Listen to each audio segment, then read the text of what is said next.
কবে থেকে বলছি না আমার এই ডায়েরিটা শেষ হয়ে গেছে, আমার নতুন ডায়েরি চাই।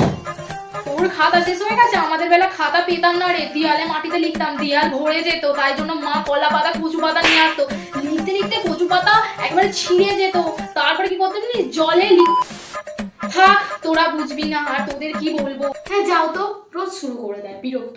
না খেতে আয়। কি রান্না করেছো? ওই তো নিরামিষ তরকারি আর ভাত।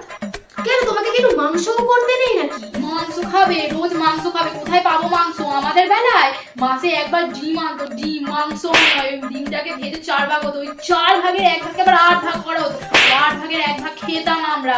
মাংস খাবে রোজ রোজ? তুমি থামো তো, আর ভালো লাগছে না। মা বলছি আমার না লিপস্টিকটা শেষ হয়ে গেছে, একটা নতুন লিপস্টিক চাই। তোর লিপস্টিক শেষ হয়ে গেছে?